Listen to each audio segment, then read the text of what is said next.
आपण IVF करण्याआधी मुख्यतः कुठल्या बाबींचा विचार करायला पाहिजे की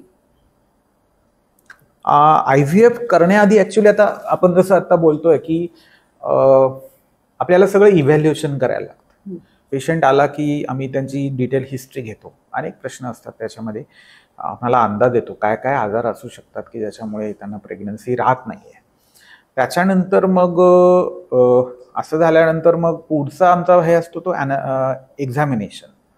आणि एक्झामिनेशन नंतर ही सगळी इन्व्हेस्टिगेशन्समध्ये काय करतो आम्ही, स्त्रीबीज तयार होण्यासाठी काही हॉर्मोनचे आजार अडथळे आणतात, त्याच्या तपासण्या होतात.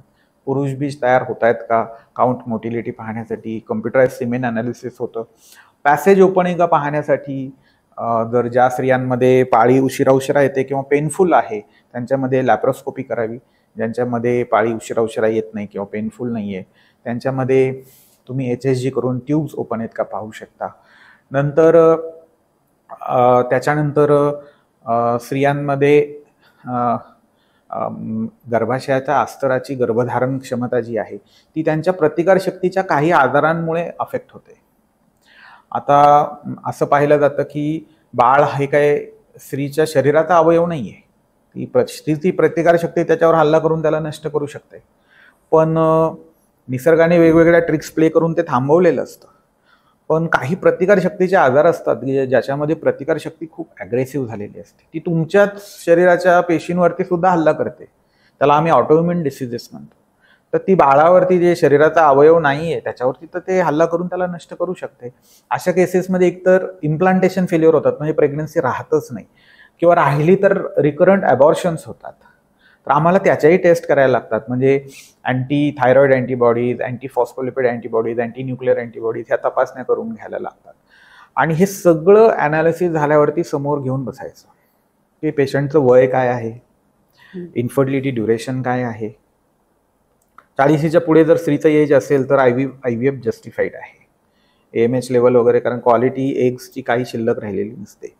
नंतर तिचं इन्फर्टिलिटी ड्युरेशन किती आहे, तिचं AMH लेवल किती आहे, स्पर्म काउंट कसा आहे, ट्यूब्स ओपन आहेत का, इंडोमेट्रिओसिस आहे का, आधीचे उपचार काय काय घेतलेत आणि काय काय फेल झालेले आहेत, आणि अर्थात त्यांचं डेस्पिरेशन मेंटल स्टेट काय आहे हे सगळं बघायला लागतं. आणि मग शेवटी आम्ही ट्रीटमेंट प्लॅन ठरवतो की यांना असिस्टेड नॅचरल सायकल द्यायचेत का, किती द्यायचेत, IUI सायकल द्यायचेत का, किती द्यायचेत, IVF करायचे का डायरेक्टली, ह्या सगळ्याचा आधी आम्ही बसून एकदा त्याचा पूर्ण विचार करून मग प्रोटोकॉल तयार करतो आणि त्या प्रोटोकॉलला स्टिक राहायचं पुढे. युजली आम्ही असं पाहिलं की टप्प्याटप्प्याने जर तुम्ही गेलात तर रिझल्ट सगळ्यात चांगले आहेत, नाहीतर तुम्ही इन्फर्टिलिटी ट्रॅपमध्ये अडकता. IVF ट्रॅप म्हणतो आम्ही त्याला, त्याच्यात अडकता. सो टप्प्याटप्प्याने गेलेलं रिझल्ट्स आर बेटर. 80% लोक आमची पहिल्या 2 टप्प्यातच म्हणजे असिस्टेड नॅचरल सायकल आणि IUI मध्येच कन्सिव्ह होतात.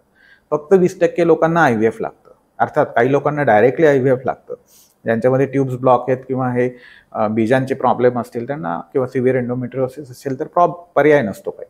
पण बहुतेक लोक नॅचरल वेने कन्सिव्ह होतात. पण हे अनालिसिस नीट झालेलं नसताना डायरेक्ट IVFला जाणं is not a wise thing to do. ही माहिती तुम्हाला उपयुक्त वाटली का, आम्हाला खाली कॉमेंट बॉक्समध्ये नक्की कळवा व आम्हाला Instagram व Facebookवर देखील फॉलो करा. डॉक्टर गावडे सरांच्या अपॉइंटमेंटसाठी उपयुक्त माहिती ही खाली डिस्क्रिप्शनमध्ये दिलेली आहे. धन्यवाद.